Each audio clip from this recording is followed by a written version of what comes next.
Ravanam Chadi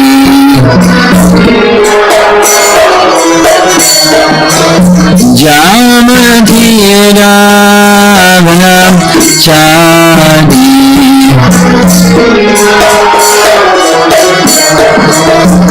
Jaya Radha Madhava Kunja Bihari Madhava Kunja Bihari Jaya Radha Madhava Kunja Bihari Radha Madhava Kunja Bihari Gopi Jana Balabha Girivardhari Gopi Jana Balabha Gopi Jana Balabha Girivardhari Gopi Jana Balabha Girivardhari Jasodanandana Bhajanarandana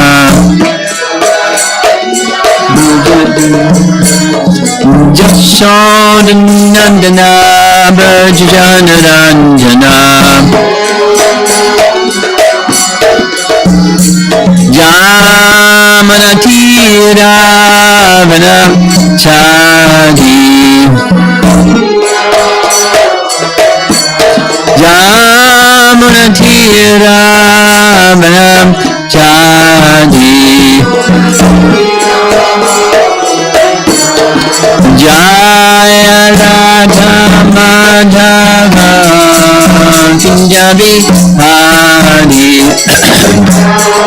Madhava Kunja Bihari Jaya Radha Madhava Kunja Bihari Madhava Kunja Bihari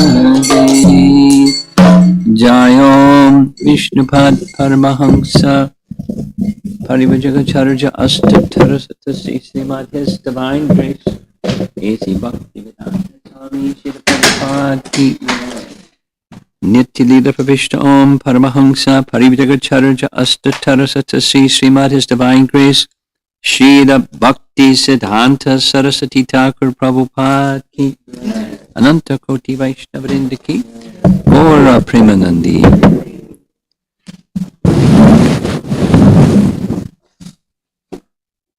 Since you're all over here, I'm going to move the camera wherever you want to.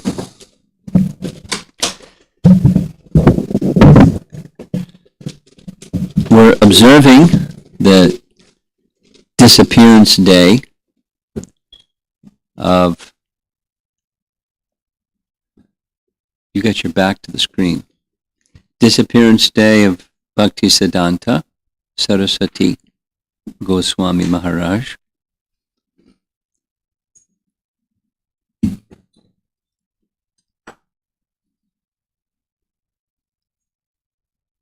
During the winter retreat, maybe you recall seeing a little video. I meant to put it in this presentation. It's Prabhupada speaking on the occasion of Bhaktisiddhanta's disappearance in Seattle, expressing his profound gratitude to Bhaktisiddhanta. So as you see, he is dressed as a sannyasi, Tridanda sannyasi, meaning Vaishnava. And we'll say a few things about his life and then read some of the things that he spoke about just before his departure as some of his parting instructions. His whole life, he was a brahmachari.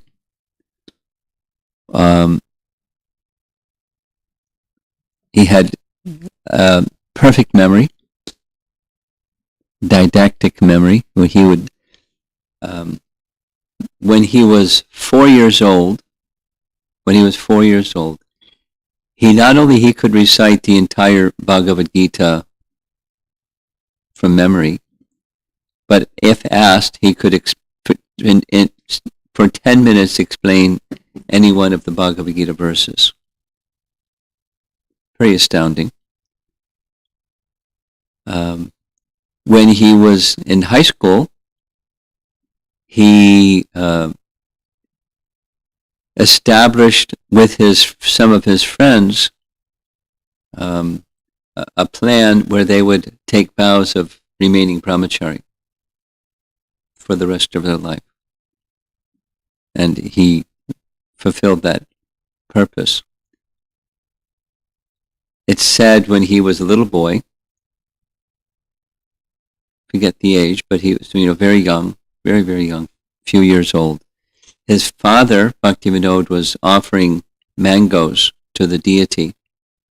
And before a mango had been offered, he ate it, little boy. And his father, when he found out, Bhaktivinoda, said, "Oh, this is not good. You've eaten mango before the deity has accepted the offering." And Bhaktisiddhanta then said, "I'm an offender. I've offended the Lord, and for the rest of my life, I will not take mango." So, in mango season in Bengal mangoes are abundant and they're really wonderful fruit, not just like what you buy in the store, because they're not the same as when they're fresh from the tree. But whenever offered mango, he would decline, saying, "I'm an offender." So he kept that commitment to Krishna for his whole life. When he was still in his early stages of college, he had become the most renowned astrologer in all of India, and that's really saying something. He wrote a treatise on Siddhanta Shiromani. Siddhanta Shiromani is a text that's basically mathematical. It's making mathematical calculations of astronomical events. He wrote a whole explanation, commentary on it. And from that, that's where he got the title Siddhanta.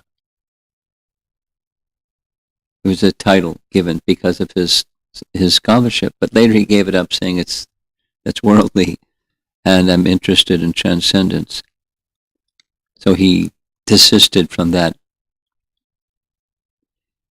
Before he completed college, he understood, as is common in the culture of the time, when a young man, upon completion of college, it is expected at that stage he would get married. But he was very determined to not become married. So what he did was he didn't complete his college education. Instead, he became a librarian of the king of Midnapur. And while he was the librarian of the king, he read all the books in the library. And he had such a memory that when he read a book, he would remember exactly what he read. The page number, word for word, what he read, and later when he was speaking, he would speak something from Chaucer or from Milton because the king and the people at that time were very interested in European literature, because the British had successfully persuaded people to believe that everything Indian is backwards and everything Western is forwards, or, to be honored. So he had those books in his library, he read.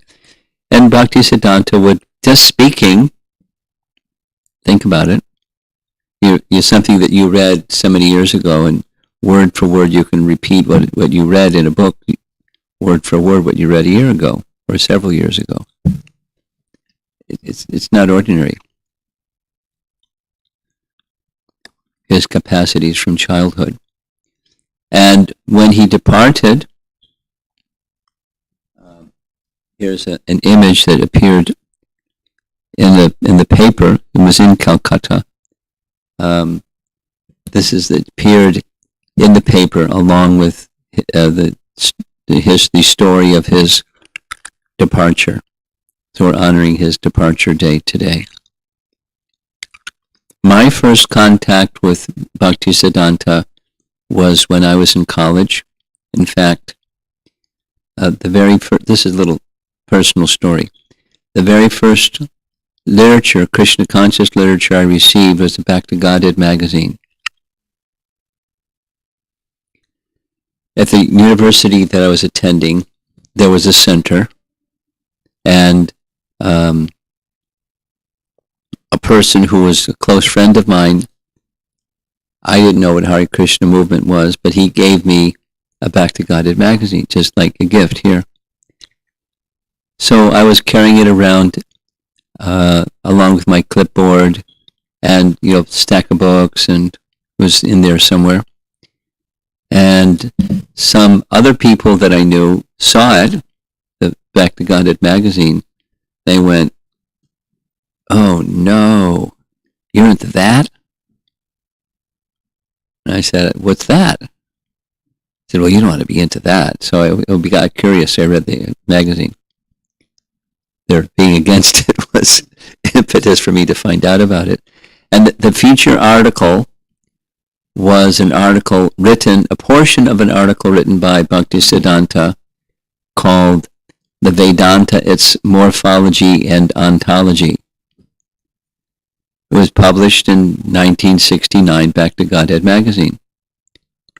And that's not what the BTG looked like, but that was the name of the article. And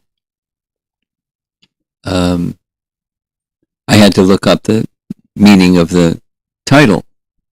And those of you that have maybe read some of Bhaktisiddhanta's writings, you have to keep a dictionary by your side, because every 5th word or 10th word, you got to look up in the dictionary. Now, I was a pre-med student, and I wasn't intimidated by language that I was unfamiliar with. And so I read through it. I did it like you do in college. You underline things and circle words and write notes in the margin and things like that. Right in the Back to Godhead magazine.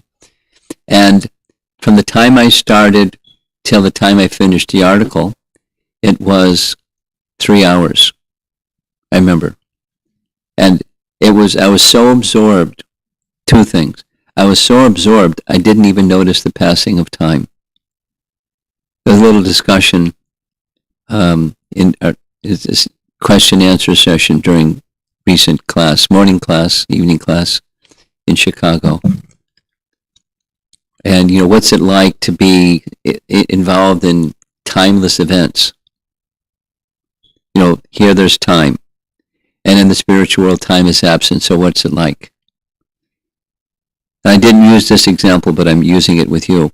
When you're absorbed in something that you really like, and you don't even notice the passage of time. Time seems to be timeless.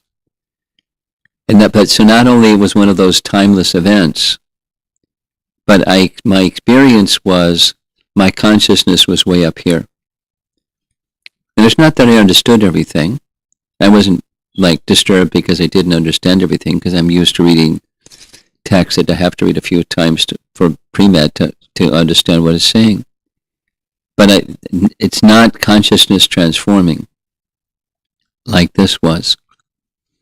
So that was my first introduction to Bhaktisiddhanta. And ever since then, starting then and ever since then, very, very high regard for Bhaktisiddhanta. That's my appreciation for him. Notice this is the original publication of this work. In the middle is Bhaktisiddhanta's logo. So here's the logo. for Gaudiya Mat. And notice in the lower right corner, that's, like say about 4:30, 5 o'clock down there on the face of a clock. There's a Mridanga and a printing press. That's his logo. Because part of, I don't know what it says. Can anybody read what it says? What? Kirtan. Okay. So, Mridanga and Brihat Mridanga. A major part of his mission, that Gaudiya mission, Gaudiya Mat, it was a temple, was preaching, and kirtan with the mridanga, and the brihat mridanga is the printing press. So there you see in the upper left and upper right, books. Books are the basis. Worship on the left and on the right. It looks on the lower left, it looks like a ghee lamp and some incense, something like that. Making offerings. Oh, bell and some incense. Making offerings to the Lord. So that's his own design. And here's a little story I heard from Jananivas in Sridham Mayapur. That's where the Radha Madhava, the Ashtasakis and Panchatattva and Prahlad Nrsinga deities are. You familiar? Have you seen pictures? Yes? He's the head pujari. He's been there since it was just a grass hut when Prabhupada first stayed there. And he's still wonderful brahmachari. And three times I've heard him tell the same story. Down the road, the Bhaktisiddhanta road it's called, is the headquarters where Bhaktisiddhanta stayed, called Chaitanya Mat. And it's big walled in area, and the main deity is Gandharvika Giridhari. He personally selected the deity in Jaipur when he went through the Murti maker section of Jaipur. He saw the deities. He was very attracted to the deities. He requested that the deities be purchased. He personally installed them. He gave them their name. He had built the temple. So, Gandharvika Giridhari. Gandharvika is the name of Radharani. And he was very fond, Giridhari, he's very fond of Govardhan Hill. When he was residing in Jagannath Puri, he made a residence, like a place where he would go and write, and like a little retreat, not exactly a temple. It's an ashram where he would stay. And it's right across the street from Chatak Parvat. Chatak Parvat. Parvat means hill. And Chatak Parvat is the place where, when Lord Chaitanya was going by Chatak Parvat, he saw Govardhan Hill. And he saw Krishna on the side of Govardhan Hill. And he went running with his arms stretched to embrace Krishna. He ran like the wind, and the devotees couldn't keep up with him. He was running so fast. And he swooned in a faint and fell to the ground at Chatak Parvat. It's in that place. It's kind of remote, in the jungle type area. That's where Bhaktisiddhanta kept his residence, and because he was very fond of Govardhan Hill. And he would regularly recite the prayers to Govardhan, composed by Rupa Goswami and Raghunath Das Goswami and Vishwanath Chakravarti Thakur. He loved Govardhan. That's a whole other topic.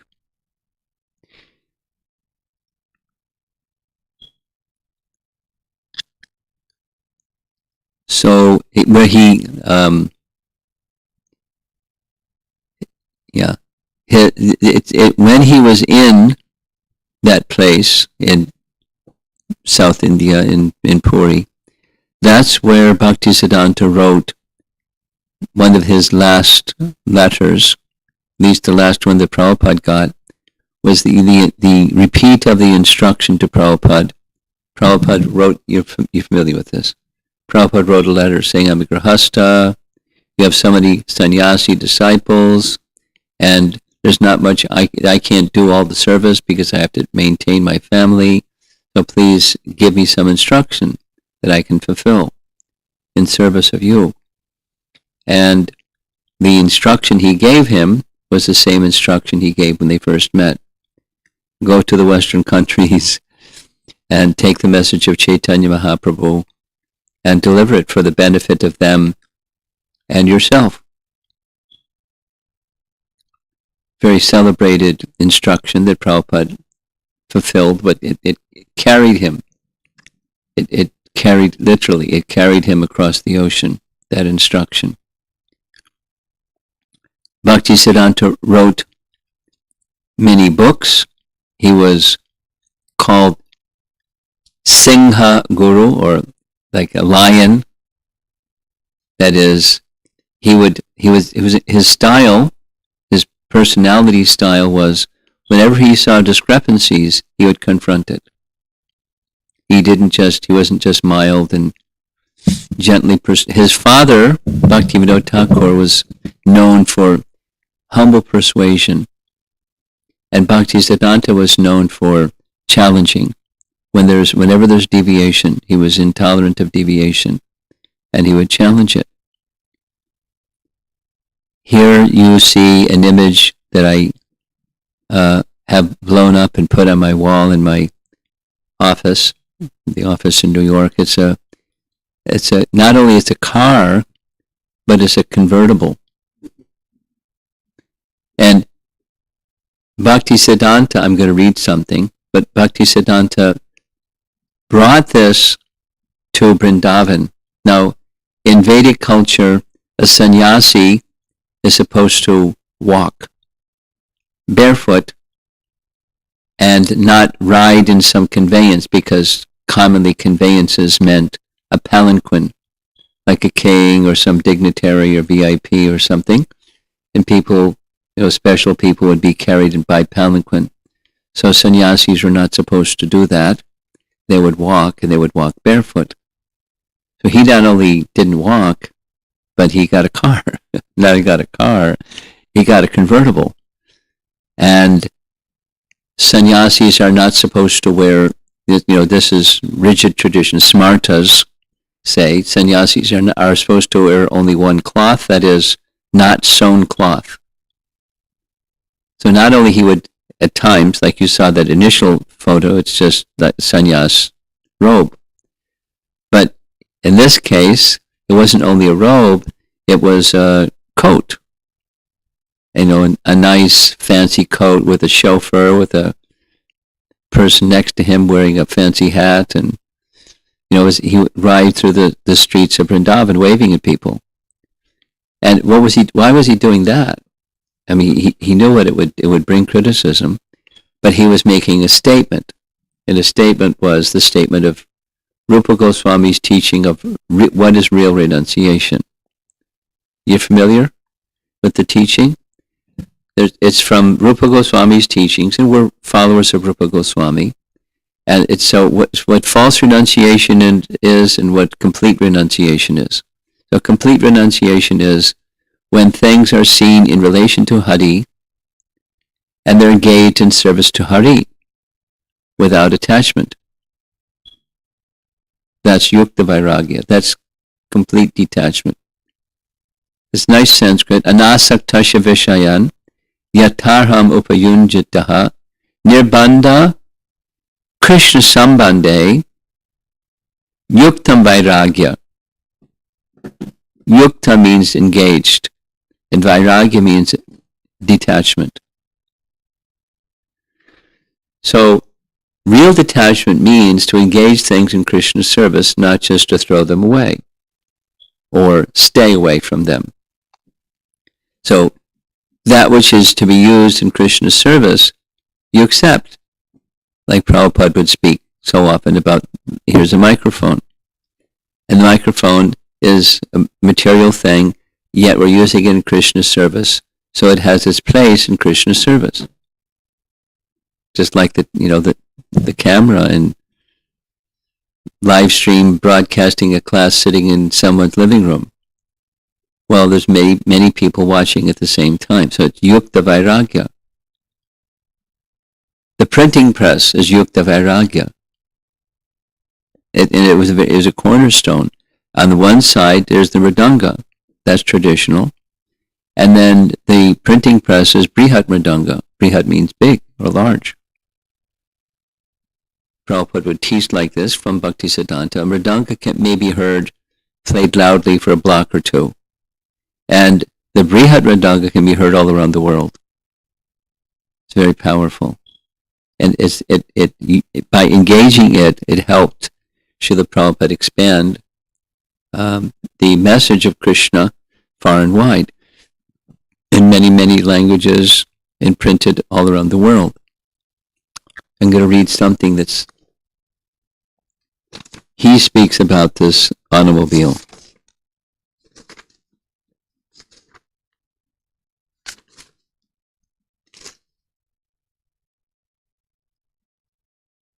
Yeah. Bhaktisiddhanta had a limousine back in the 1930s, and he dressed nicely. He would always wear a dhoti, but on occasion, as required, he would also don a double-breasted coat, stockings, and shoes. For receiving special guests, he had fine furniture. Thus, referring to the elite, he said, "We are preaching by approaching the people of the world, dressed even somewhat better than they, showing knowledge even somewhat greater than theirs, being even somewhere more stylish than they, without which they would think us worthless and not listen to our Harikatha. I have to go to various places for propagating Harikatha, so I must present myself as a learned and decent gentleman, otherwise non-devotees will not give me their time." And he used all means for broadcasting the message of Krishna. A little story. The first time that I visited Vrindavan was 1974. And it was at a time when Vrindavan was not developed like it is today. It was quite simple. And it was the year after Srila Prabhupada had taken a group of Western devotees to Vrindavan. So this was the first Mayapur Vrindavan festival, it was called. And we went to Mayapur and attended Gaur Purnima. And then after Gaur Purnima, we came to Vrindavan. And we were taken around to places by Guru Das, because he was there for the first visit 1 year earlier. It was actually Kartik the year before. And so we came in around Gaur Purnima time. And one of the places we went to was a Ranganath temple. It wasn't an ISKCON temple. It wasn't even a Gaudiya temple, but it was a Krishna temple. Ranganath. They worshipped Lord Ranganath, but they worshipped him in the mood that he's the origin of Krishna, like that. So it wasn't a Gaudiya temple. But Bhaktisiddhanta, we were taken there because Bhaktisiddhanta had a diorama, a display, that was really simple. But, in the 1930s, you used what was available in the 1930s. So it was a kind of like a topographical depiction of Vrindavan. It was like that table that the screen is set up on. It was maybe 6 of those. It was really big, spread out, rectangular shape, and it was a topographical depiction of Vrindavan. Like over here was Nandagram, up high, and over there was Govardhan Hill, and weaving over this way was the river Jamuna, and so forth. There was trees and cows, and And there were some moving parts. The moving parts were Krishna, Balaram, and the cows and cowherd boys that were moved because there was a system of chains that you would crank the whole system, and the cowherd boys left Nandagram, and you could hear the chains rattling underneath this terrain, and they would go to the river Jamuna, and then they would go to Govardhan. Then he had to crank it back, and they went back. So he was using technology of the time to depict Krishna's pastimes, so people could visually envision. Interesting, huh? And Srila Prabhupada also, following in the footsteps of Bhaktisiddhanta, decided what he wanted. One of the things he wanted was dioramas. Now that's a term that's used in ISKCON a lot.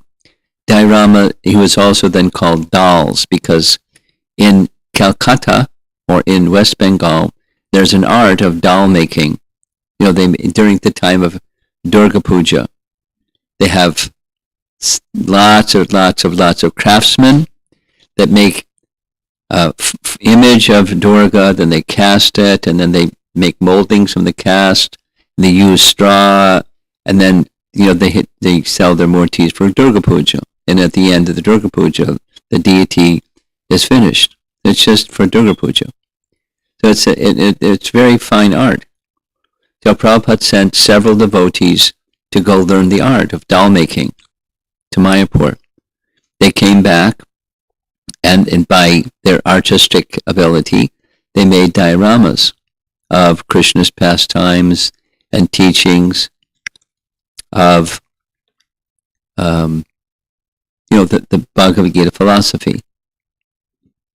I want to stay focused. If you go to Los Angeles sometime, for whatever the reason, please make an effort to go see the diorama exhibit at the LA Temple, because it was using not only dioramas but technology of lights and sound and moving things, and using technology to teach people about Krishna Bhakti and about Krishna and Bhagavad Gita's message and transmigration of the soul and all those things in really, really cool ways.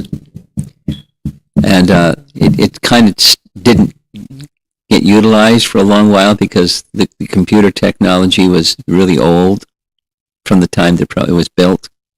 But a devotee got involved in it and upgraded it to modern technology, and now it's one of the 10 attractions listed by the Chamber of Commerce in Los Angeles to go see. Is the Fate Museum is called. First American Theistic Exhibition, FATE, the Fate Museum. That's what it was called.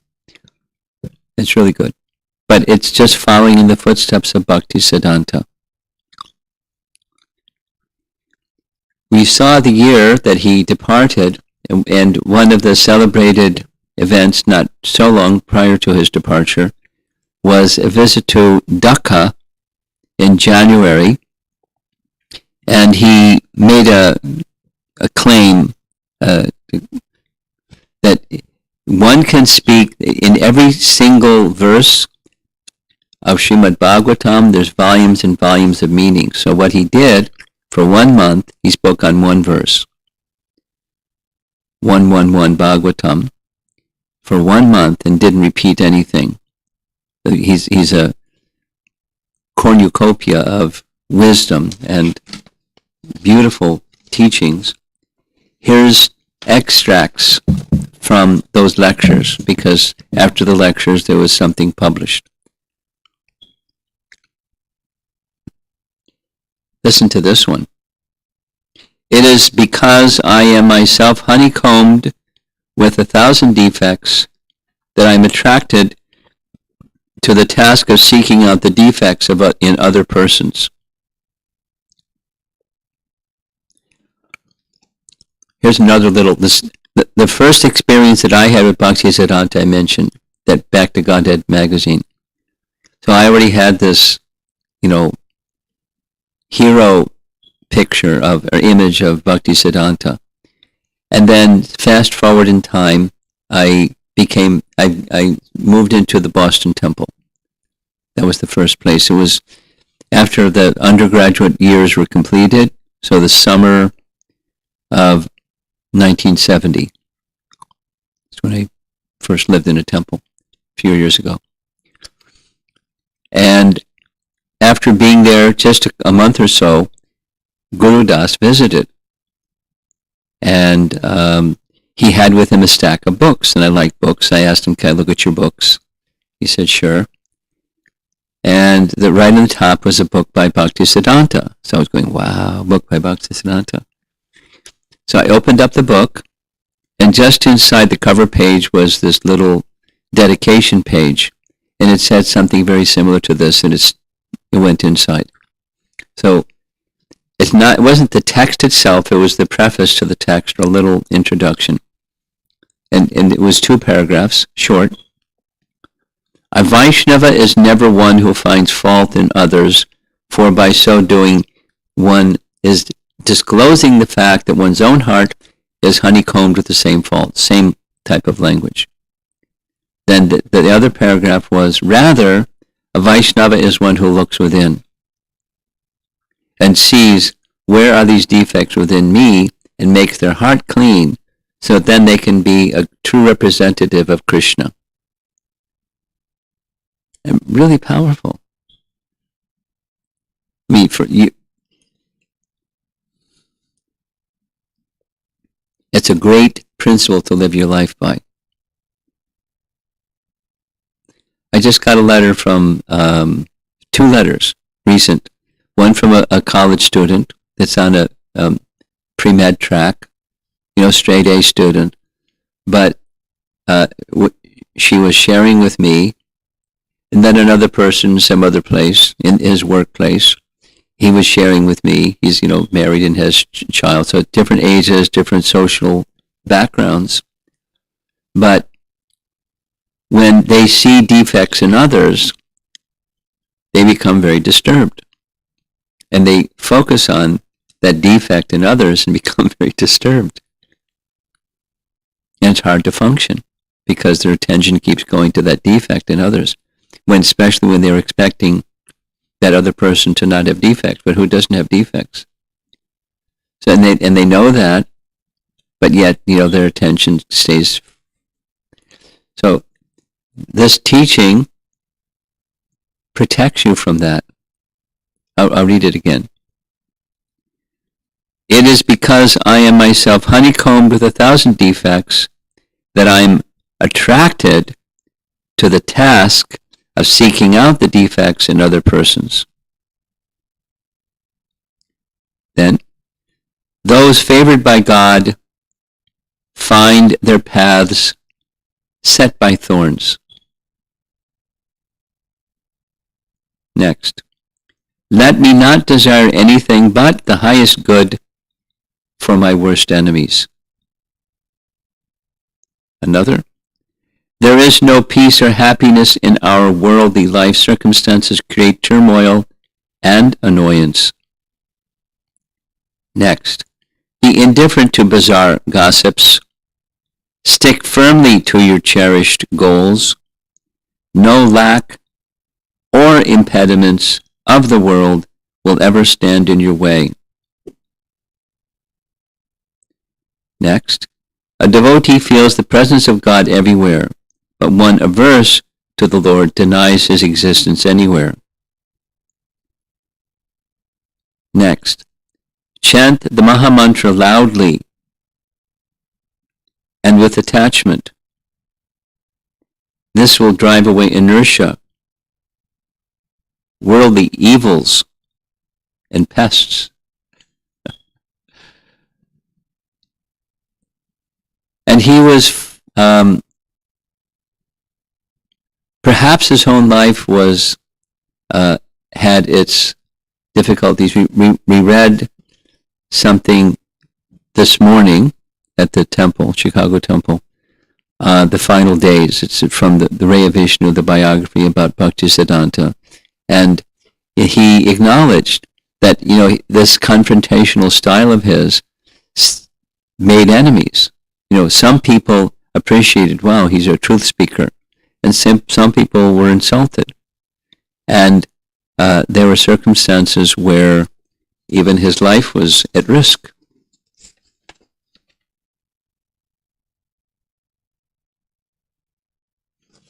I want to read that little story. Yeah, here. Bhaktisiddhanta was the enemy of falsehood. And people who were thriving on falsehood sometimes became his enemy. There were many incidents. Once, when he and his party were performing Navadvip Parikrama, the caste Brahmanas hired gundas. You know what's a gunda? Hello? You know what a gunda is? A thug. You know what a thug is? A bad guy that goes and hits people. A hitman. You know what that means? Yeah, okay. So the caste Brahmanas hired some thugs, some hitmen, some gundas, or thugs, who let loose with a volley of stones and boulders on Lord Chaitanya's, on Bhaktisiddhanta Sankirtan party. They were really aiming to take Srila Bhaktisiddhanta Sarasvati Thakura's life. But one of his disciples cleverly exchanged his white dress for Saraswati Thakura's saffron, so Saraswati Thakur emerged disguised and escaped. But it was a terrible scene. It looked like a massacre, with the streets of Navadvip stained with the blood of the Vaishnavas. Some devotees suffered severe gashes and fractures, but by Krishna's grace, none was killed. It was a dark moment, but when it came to light that the attack had been perpetrated by caste Goswamis, the shocked public sided with Srila Bhaktisiddhanta Saraswati and the Gaudiya Math. And the caste Goswami's opposition to him lost whatever apparent credibility it had. As news of the event spread, those in learned circles protested in newspapers and magazines. The chief police inspector of Navadvip was sacked, fired. And the parikrama continued under full police protection. Later, when urged to press charges against the culprits, Srila Saraswati Thakur declined, saying that the hooligans, same thing, hot thugs, the hooligans had done a yeoman service, like a very, very wonderful service. Otherwise, how could the Gaudiya Math have been featured on the front pages of all the newspapers? Srila Saraswati Thakur was the enemy of falsehood, but he was the well-wisher of everyone, even of the people who were inimical to him. And the little footnote is, the person who changed clothes, that was at that time Grahastha, later became himself a sannyasi, and he was the sannyas guru of our Srila Prabhupada, Keshava Maharaj. Keshava Maharaj, who became his sannyas guru, is the one who protected Bhaktisiddhanta. There was another story that's not written here, but I heard it many times. There was a murder plot, and the murderers had approached the police and offered the police a bribe. I don't know exactly how it works, but somehow you bribe a police officer when some bad thing is done, they don't do anything about it. So the officer refused to accept a bribe. Now, I guess, to people in the West, that's quite normal, but for people in India, it's not quite normal. It's just how civil servants make their livelihood. They get a low salary, but they accept bribes. It's as common in India. I mean, I've learned. So the police officer rejected the bribe because Bhaktisiddhanta is a sadhu and he wouldn't be implicated in that. And he informed Bhaktisiddhanta, there's Brahmins who want to kill you, so be very careful. And he wasn't surprised because it can be very dangerous at times, especially the manner in which he would confront falsehoods explicitly. Now, there's a wonderful book, maybe some of you have seen it. It's a 3-volume book on Bhaktisiddhanta's life, and this is an extract from there. Bhaktisiddhanta Sarasvati revealed that Harikatha is the Swarup Shakti of Harinam. That is, just as Krishna is properly worshipped not alone but with his Swarup Shakti Sri Radha, recitation of Harinam is incomplete and improper unless accompanied by hearing Harikatha. Nice, huh? Radha Krishna, Harikatha, Harinam. So Harikatha is the Sri Radha portion of Radha Krishna, and the name is the Krishna portion, Hare Krishna Mahamantra. That is to say that in this section, Bhaktisiddhanta would often speak of the importance of Sankirtan, obviously because he was a proponent of Lord Chaitanya's Sankirtan mission, but he wasn't renowned for Kirtan. He wasn't a Kirtanir, but he was renowned for his Harikatha, and he explained this particular reference from his biography. This is, he wrote an entire Chaitanya Bhagavat commentary, every verse. That's also for Chaitanya Charitamrita, but this is one of the verses. The characteristics of Prahlad are described in the 7th canto of Srimad Bhagavatam, and the characteristics of Dhruva are described in the 4th canto of Srimad Bhagavatam. Sri Gadadhar Pandit Goswami, pictured on the left over there, reciting from Srimad Bhagavatam, was the speaker of Srimad Bhagavatam, and Sri Gaurasundara was the listener. Now by his side is Lord Nityananda in the blue dhoti. He, Chaitanya Mahaprabhu, attentively heard topics of Prahlad and Dhruva's cultivation of devotional service from the mouth of Gadadhar hundreds of times.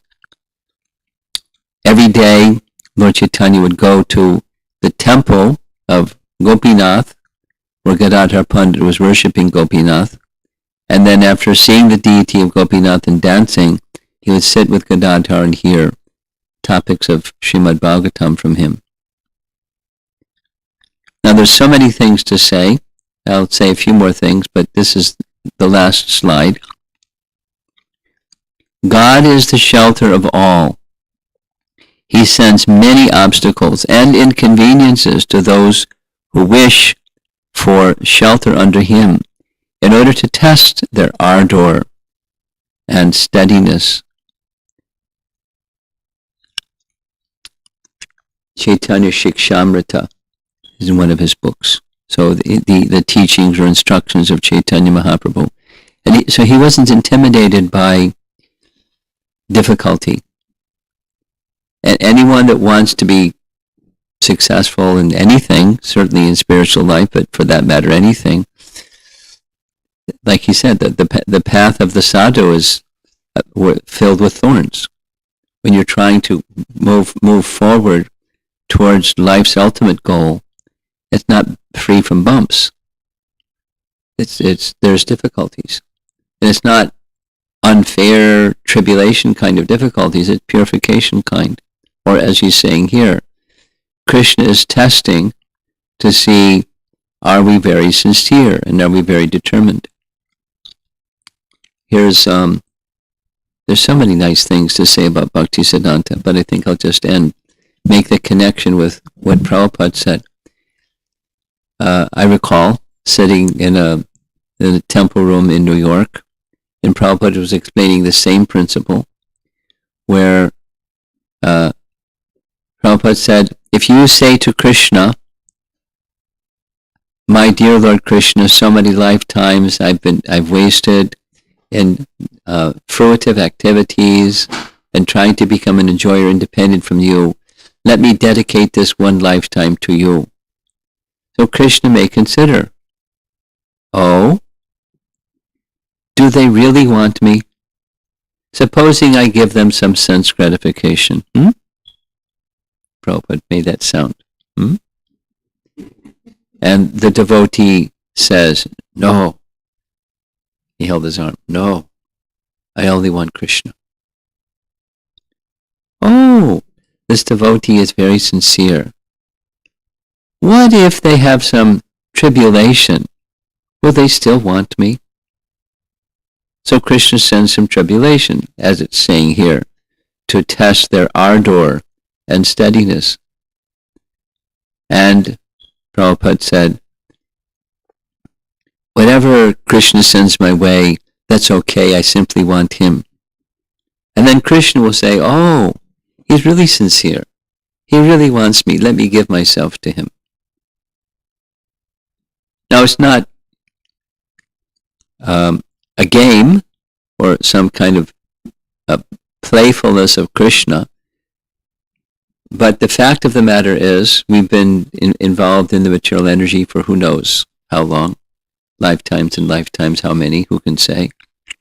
And it's not easy to extract oneself from worldliness and move towards transcendence. So Bhaktisiddhanta, like any loving personality, wanted to help those who he contacted become free from that worldliness by loving attraction for Krishna. So he was very, very strong in preaching Lord Chaitanya's message. I think I just read one more.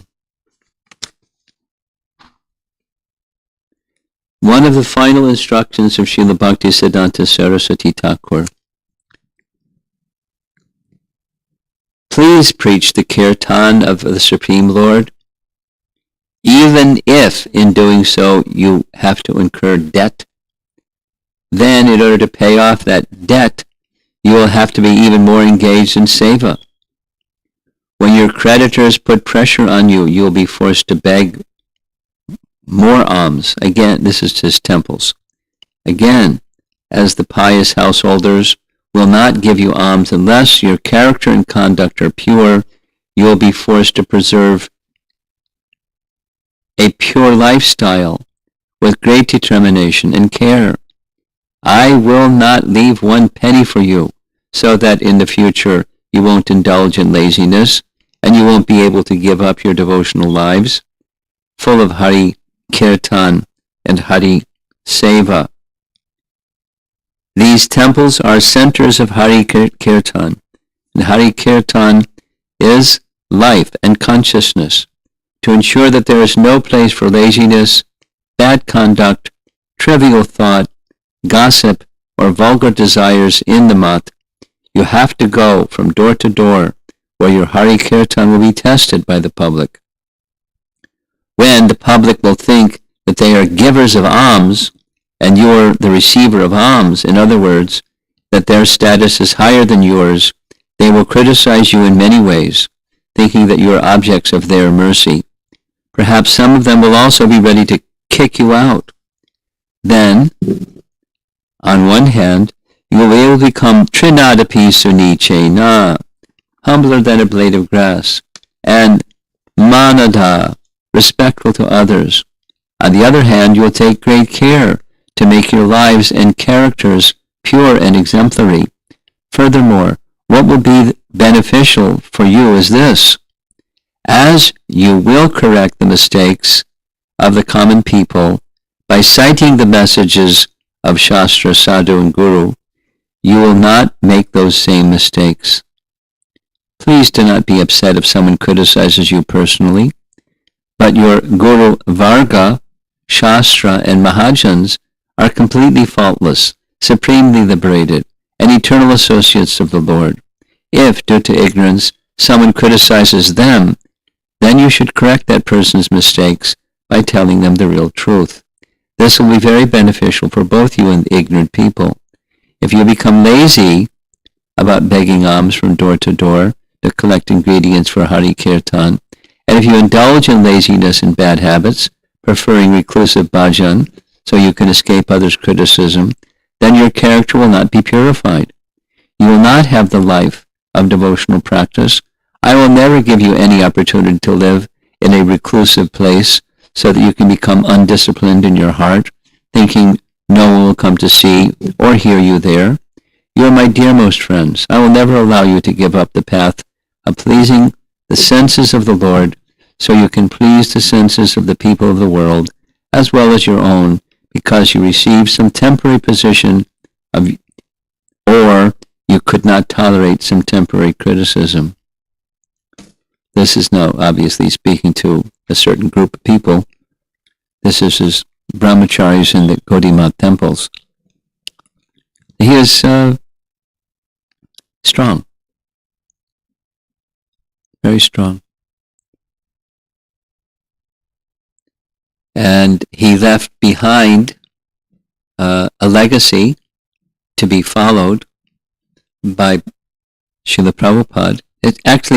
It's said openly that Bhaktisiddhanta encouraged not just Prabhupada, he encouraged many, many, many to go to the West and deliver this message. One took it up, and the others didn't assist him for different reasons. They were into what their own mat was, their own territory. But this same legacy is now we have inherited. That is, receive and give. That's our Sankirtan movement. Receive mercy from Lord Chaitanya and his associates, followers, and then give to others. And that will help purify us, both the receiving and the giving. And a great acharya in that regard. Oh yeah, the story, the Jananivas story. So the Chaitanya Mat, this is the last, and I'm going to finish. At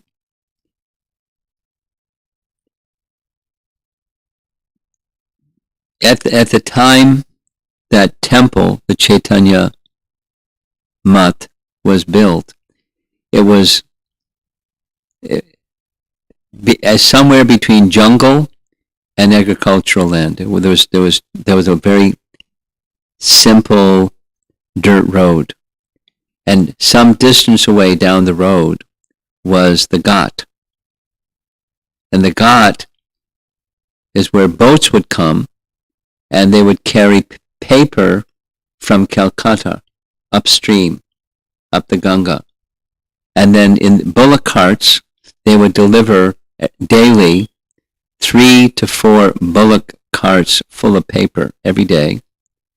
And when they came to deliver the paper, they would take back books, because between the day of the delivery of the paper and the distribution of the books, or the printing of the books, they had printing presses at the Chaitanya Mat, and it was an essential item or instrument that Bhaktisiddhanta used for his mission, Gaudiya mission. Printing and distribution, publishing and distribution of books. And then, so this is one of the Jananivas stories. And he said another time Bhaktisiddhanta was seen leaving the wall, the perimeter wall, the boundary wall of the Chaitanya Mat, because in the law in Bengal at the time, you can have a certain number of acres of land that's otherwise agricultural for religious purposes, but there's a limit to how many acres of land you can have. So they built a wall around what was allowable by the law. And at night, he left, he went down the road walking towards the Ghat. And the disciples are wondering, where's he going? It's at night. And he came back quite late at night, and they asked, where have you gone? He said, didn't you see Lord Chaitanya and his associates were coming up the street with their Sankirtan, and I was joining the Sankirtan party.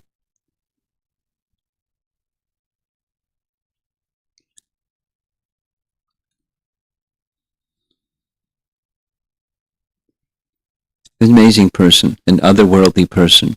At that same place, at that Chaitanya Mat, he chanted the same number of rounds that Haridas Thakur chanted every day for like 9 years. He chanted not 16 rounds. He chanted not 64 rounds, but 3 times 64 rounds every day for 9 years. Every day for 9 years. Before he started, the extensive preaching mission. Very powerful.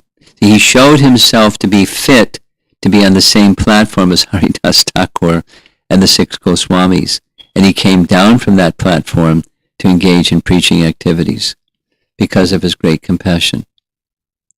And he wanted people to not suffer. That's a very clear message. People should not suffer. Their suffering is unnecessary. It's foreign to the soul. So now I think I should end. But what I wanted to do, if you give me like 45 seconds, I'll play you a little video. It's not a video, it's an audio, but it shows a picture of Prabhupada on the occasion of Bhaktisiddhanta's disappearance. Would you like to see it? Yeah? It's short, it's only 4 minutes long. Let me just find it in my computer. How are we going to do this? I think I know where it is. Oh, I know where it is.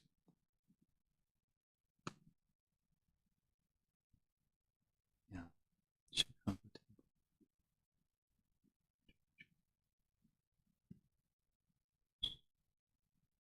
Here we go.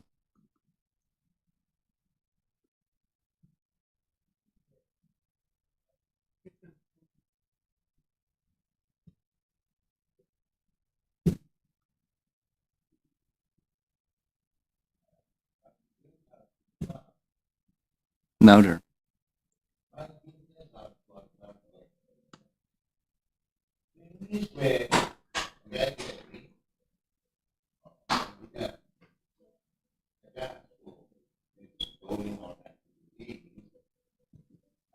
By the grace of Krishna,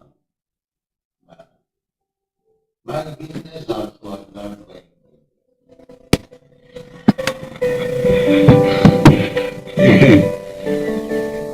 Krishna says, Jasahona Gildani, Hriseta Dhanamsami. If somebody wants to be actually devotee of Krishna, at the same time keeps his material attachment, then Krishna's business is, he takes away everything material, so that some person will become, dependent on Krishna. So that actually happened to my life.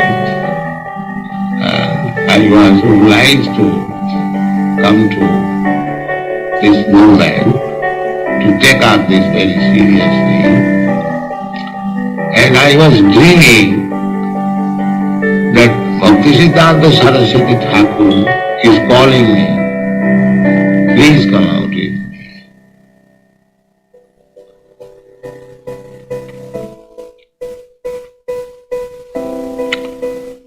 So I was sometimes horrified. What is this? I have to give up my family life. Bhaktisiddhanta Saraswati Thakur is calling me. I have to take sannyas. Oh, I was horrified. But I saw several times calling me. anyway, it is by His grace I was forced to give up my family life and so-called business life. And He brought me somewhere or other in preaching His gospel. So, this is a memorable day. What He deserved, I am trying a little bit, and you are all helping me. So I have to thank you more. You are actually representative of my Guru Maharaj.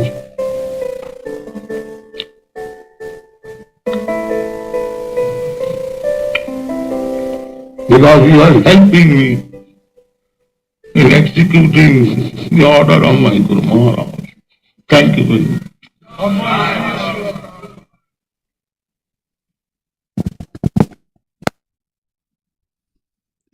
On the occasion that we're honoring today, Bhaktisiddhanta's Disappearance Day. So let's see if there's some discussion. It's 17 minutes before 8. If there's somebody in the room that would like to share something or ask something, please indicate so we can give you the microphone. And if not, we'll see if there's something online.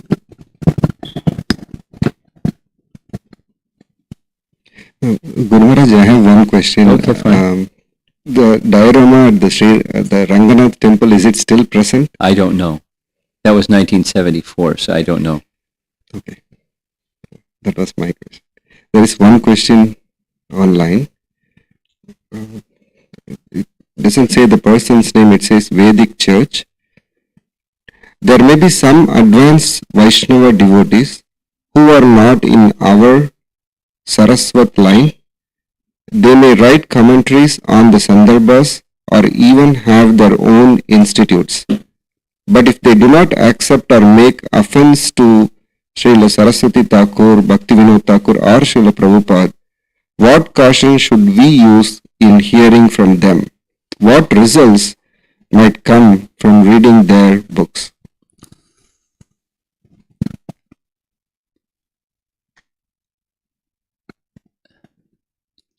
There's, I would say, three things. One is, the most important one is,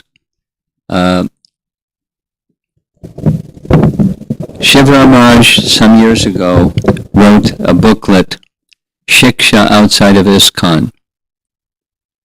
And one of the principal messages is, if you take Shiksha from outside of ISKCON, you're going to be missing that spiritual Shakti, that incredible spiritual Shakti that Srila Prabhupada had for delivering souls to Krishna.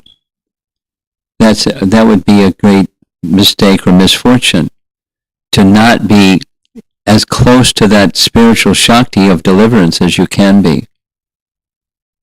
However learned, erudite, or whatever else somebody else might be, don't miss that spiritual Shakti opportunity.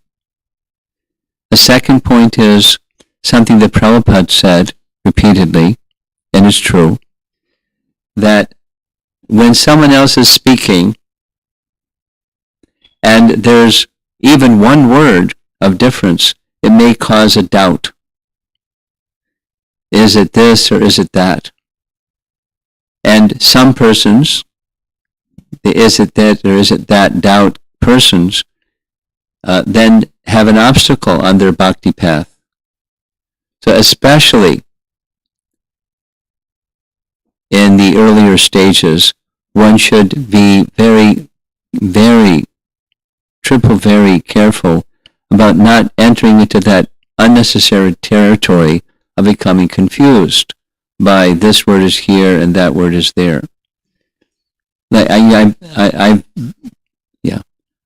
Something that I've been doing, I'm cautious about. I've been doing it for the last 3 months, reading commentaries of our acharyas. It's not outside of ISKCON, but sometimes one acharya says this, another acharya says that, and someone that's a little bit newer goes, well, is it this or that? And get confused. So that's a potential, especially, at least in our ISKCON line, those acharyas, Rupa Goswami, Jiva Goswami, Vishwanath Chakrabarti Thakur, Sanatan Goswami, there's alignment completely with their teachings. But somebody's teaching maybe over here or over there and says something that's not only a word is different, but they actually they say, I've heard it, that's wrong. It's not that, it's this. And so that hurts. It hurts either faith in Krishna or it hurts the relationship with that person, and it happens. So that's a third item. Sometimes other acharyas, even within Lord Chaitanya's line, you said this person saying, commenting on the Sandarbhas, some persons within Lord Chaitanya's line are critical of Prabhupada and Prabhupada's followers and ISKCON, and they're explicitly saying it's not that, it's this, with their hands on their hips, defiantly. So, not everybody's like that, but there are some persons like that, and that's a risk. So one should be very careful. We respect from a distance and be very close in close communication, close touch with the sound vibration from our founder Acharya and his followers. That's the safe and wise position. So whoever's asking this question, if they want, I can send you that paper. It's like a just little booklet, Shiksha outside of ISKCON. I'll send it to you. You can forward to this person if they want. They'll have to contact you if they want to receive it from you.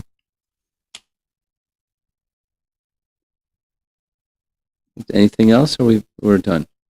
Okay. In the room? Yes? Okay. Can we give the microphone over here? Can you wipe it down with something? Do you have wipes? Okay, he's got some. Go ahead.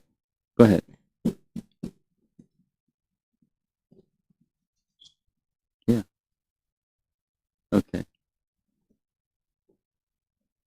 Starting tomorrow, we'll carry that with us, okay?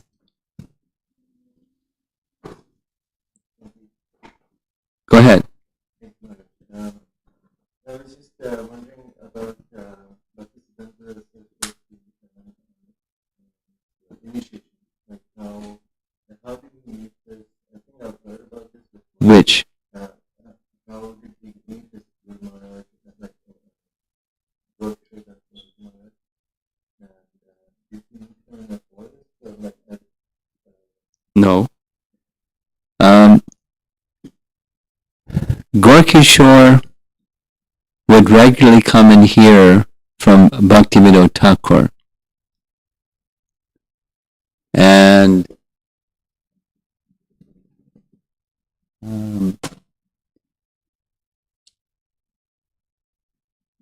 it is culture that the father would not give Diksha to his son.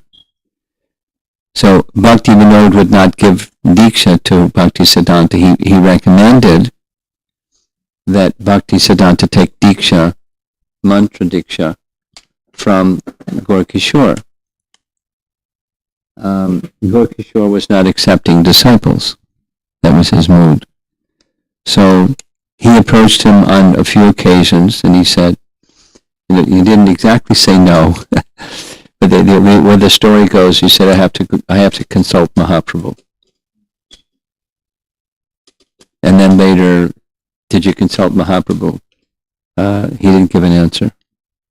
So he was, it was a polite no. But the way the story goes, there's different versions of the story, but there was a place where there was a little bridge crossing some ravine or something like that, or a river or something. And Bhaktisiddhanta said, if you can't accept me, what's the use of life without this shelter of Guru?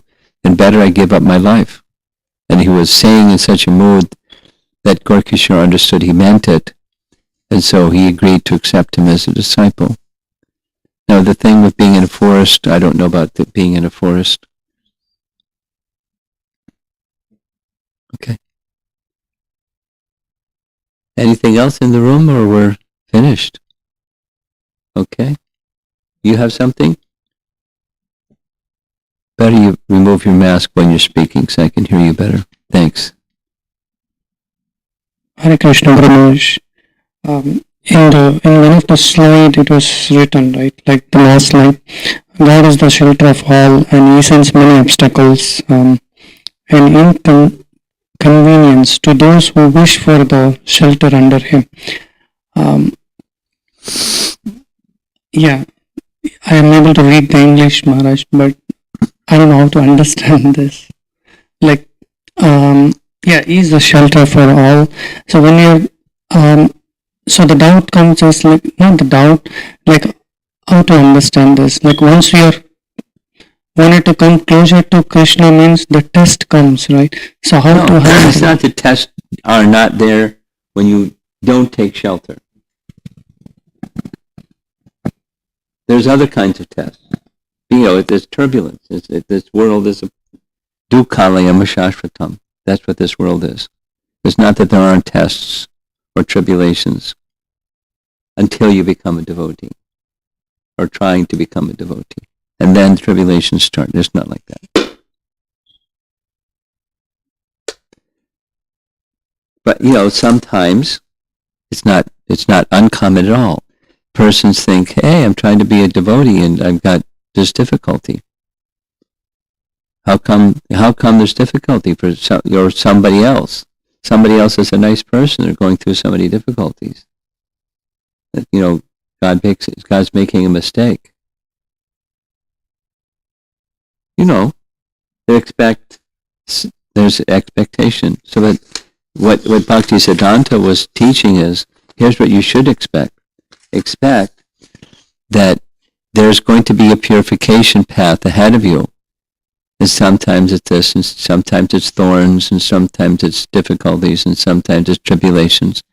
Sometimes it's just, you know, great success, and don't become intoxicated because, you know, that's so.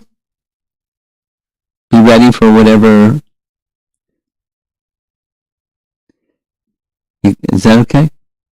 Okay. Anything else? We're done. Thank you very much. Srila Prabhupada ki jai.